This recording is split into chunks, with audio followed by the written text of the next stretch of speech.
Барлығына сәлем. Бүгін мен омыртқаның дегенеративті ауруы, яғни остеохондроз жайлы айтатын боламын. Қазіргі таңда остеохондроз деген өзі арнайы бір диагноз жоқ.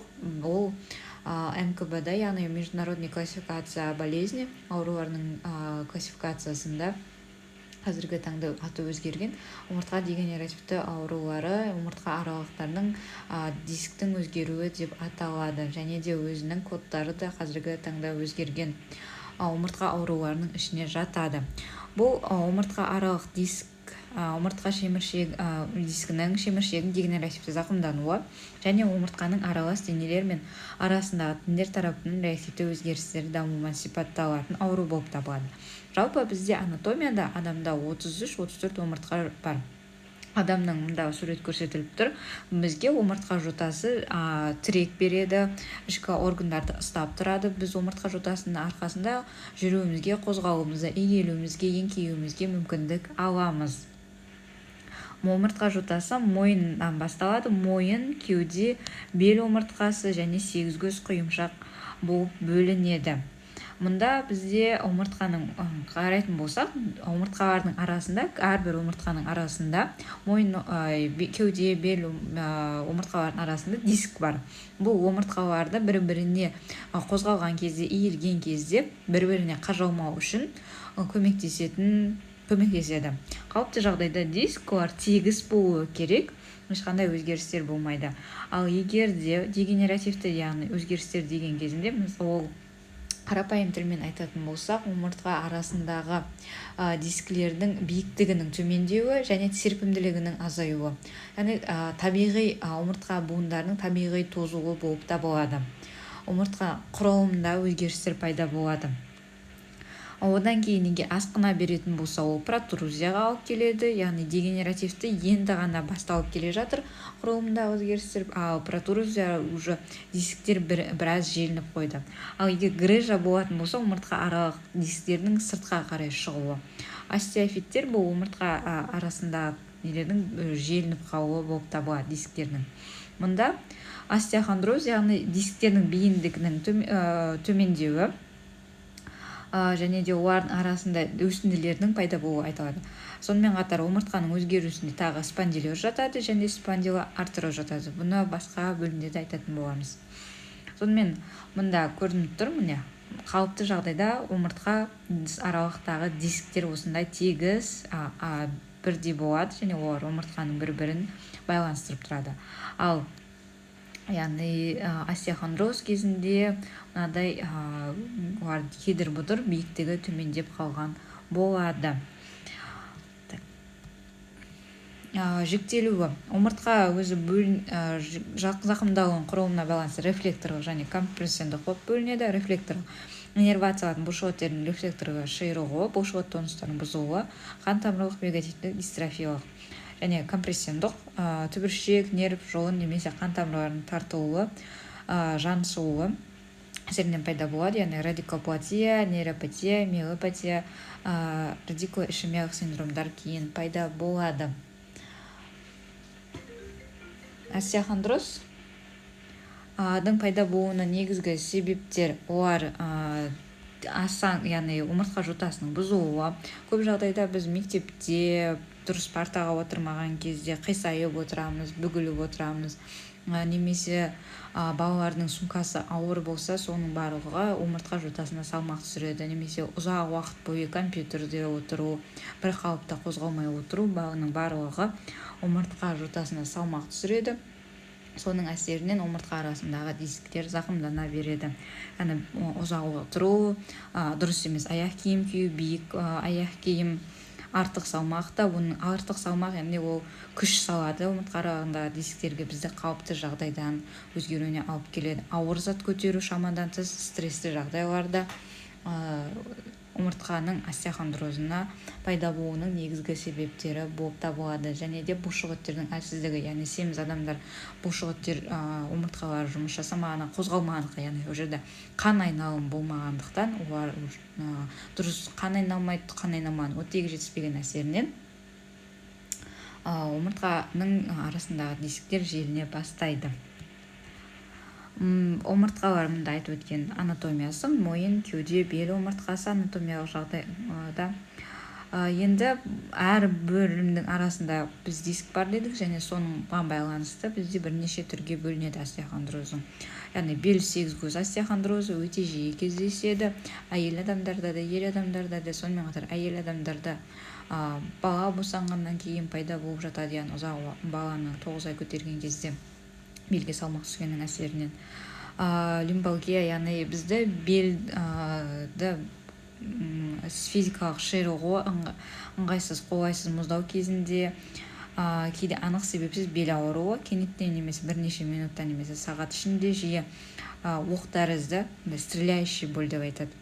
Ауыр қозғалыс кезінде ауыр көтергенде күшейеді, тыныштық жағдайында ауру кетеді.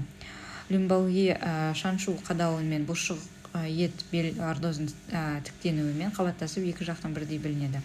Лимбашалгия арқа бел аумағындағы ауырсыну, бөксеге және санның артқы бетімен табанға жетпей тарылу ауруы. Мұнда бел омыртқа аймағындағы остеохондроз, мұнда грыжа, остеохондроз кезінде мұндай выпячивание, дисктердің сыртқа шығуы болмайды, олар кішкене желініп қана көрінеді. Уже асқынған түріндегі суреті болып табылады. Егерде бізде омыртқа жотасында әрбір омыртқа арасында тесіктерден нервтер шығады. Егерде солар қысылатын болса, өздерінің симптомдарын береді. Яғни S1, яғни сакральный сегіз көздің түбіршегі қысылатын болса, ауырсын аяқтың барлық аймағына өкше рефлексін төмендеуі аяқ ұшының салбырап қалуына әсер етеді.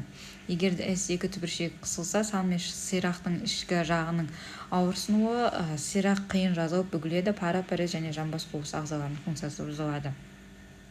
Мына жерде ауырсынулардың қайда берілетіндігі көрсетілген. Егерде бел омыртқасы ауыратын болса, ол санның сыртқы жағына, екінші бел омыртқасының арасындағы диск болатын болса, ол санның ортаңғы жағына, үшінші бел омыртқасы екі санның ортасына, төртінші бел омыртқасы балтыр жағына, бесінші бел омыртқасының аяқтың төменгі жағында ауырсыну береді. Яғни адам жүріп келе жатқан кезде аяқтарымен де жүру қиындай бастайды. Мойын омыртқасында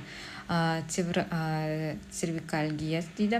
Мойын мен иық алдына таралатын ауру сезімі қозғалу кезінде немесе бір қалыпта ұзақ отырғанда күшейеді. Алдыңғы сатылық бұлшықет синдромы, яғни бұлшықет арасында оттегі мен қан тамыры қысылуының ауырсыну иықтың, білектің іш бетіне және қол ұшына 4-5 саусақтарға дейін, кейде шүйдеге дейін таралады. Сіңір рефлексінің төмендеуі, гипотония, бұлшықеттердің қатаюы байқалады. Мойын омыртқасының остеохондрозы, яғни қан тамырларында да зақым келтіреді. Қан тамырларында зақым келтіргеннің әсерінен миға оттегі бару әсерлейді. Соның әсерінен адамдарда бас ауыру, шаршағыштық жиі байқалады. Мойын остеохондрозының қосымша рефлекста қан тамыр өзгерістерге байланысты қолдың түнгі дизестезия синдромы түрінде көрінеді. Қолдағы ауырсыну, парестезия, диестезия көбінесе ұйқыдан оянғанда болады. Сырқат қолын біраз қалғанда басылады. Таңертең оянған кезде қол үйіп, жайсыз болып тұрғандай болып көрінеді. Түбіршектік синдром немесе корешковый синдром дейді. Бұл омыртқа жағындағы бұлшықеттердің шиырылуымен қабаттасып, мойын аймағында қатты ауырсынумен басым білінеді. Егер С3 қысылған кезде, мойынның үшінші бөлігі қысылған кезде нерв, мойын тұсында ауырсыну, тілдің домбығуы, тамақ жұтынуын қиындауы, С4 түбіршегі қысылғанда иық аймағының ауырсынуы, мойын бұлшықеттерінің семуі, жүрек аймағының ауырсуы, ішке болуы, ақылық пайда болады. С5 түбіршегі қысылғанда мойын аймағының иық үстінің ауырсынуы, иық үстінен гипестезия, дельта тәрізді бұлшықеттерінің парезі және семуі. С6 түбіршегі қысылғанда білектің сыртымен бірінші, екінші саусақтары тарайтын ауырсыну, гипестезия, екі басты бұлшықеттің семуі, атрофиясы және рефлекстерінің төмендеуі. Жетінші түбіршек қысылған кезде гипестезия иық пен білектің сыртқы және артқы жақта аралықта үшінші соққы саққа тарайды. Үш басты бұлшықеттің семуі мен рефлекстерінің төмендеуі. Мына айттық. Шүйде нервтерінің невралгиясы кезінде бұл кезде құлақ қалқаны мойынға, бетке, жауырынға таралатын шүйде аймағының ұстамалы қайтпайтын ауырсынуы пайда болады. кеуде остеохондрозы кезінде бұл қабырға аралықтардың ауырсыну, құрсақ, шап аймағы невралгиясы байқалады, кардиалгия, гипестезия, парестезия. Яғни кеуде қуысында қысылып жатқан сияқты сезімдер, демалып жатқан кезде ауырсынулар болуы мүмкін, еңкейген кезде, бөгілген кезде ауырсынулар байқалады. Зерттеу әдістері: рентгендік зерттеу аталған сегменттердің конфигурациясы бойынша пластинкалардың деформациясын, омыртқа аралық тестердің қалыңдауы көрінеді, және де сонымен қатар қан анализі, зәр анализі, дифференциалды диагностика жасау мақсатында ЭКГ жасалады, және де қосымша КТ МРТ егер де ауырсыну басылмай жататын болса, немесе күшейіп аяқ жүре алмай қалған болса. Дифференциалды диагноз омыртқаның жарақаттық зақымдалуы, перифериялық нерв жүйкесінің екіншілік қосылуы, омыртқа ісіктері мен метастаздарынан, деформациялар спондилит, остеопороз, туберкулезді спондилит, инфекциялық спондилит, ревматоид артрит, анкилоидоз спондилит, ішкі ағзалардың ауруларын кезіндегі айқын аурулардан диагностика жасалады. Емдеу тактикасы: жеңіл жағдайларда ауыр зат көтермеу керек болып табылады. Ауру басылғанға дейін төсек режимі, бел аумағында физиотерапиялар жасауға болады.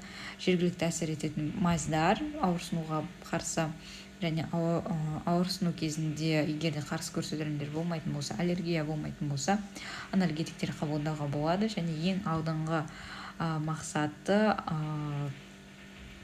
остеохондроз кезінде остеохондроздың алдын алу, яғни ұзақ уақыт жұмыс істейтін адамдар болатын болса, арасында 1-2 сағаттан кейін, жұмыстан кейін 5-10 минуттық жаттығулар жасап отыру, яғни қан айналымды жүргізу керек болып табылады. Шамадан тыс ауыр заттарды көтермей, ауыр затпен көтеретін спорт түрлерінде болса, дұрыс техниканы сақтай білу, жаттығудан алдын денені қыздырып алу керек болып табылады. Биік каблуктарды да көп кимеу керек, және де столда отырған кезде балаларды дұрыс отыруға үйрету керек болады. Ең бастысы бұнда да дене жаттығуларына, созылуға, растяжкаларға өте көп көңіл бөлу керек. Остеохондроз жайлы, яғни омыртқаның дегенеративті ауруы туралы жалпы осы. Назарларыңызға рахмет. Егерде видео ұнаса, лайк басып, каналға жазылып, достарыңызбен бөлісіп қоюларыңызға болады.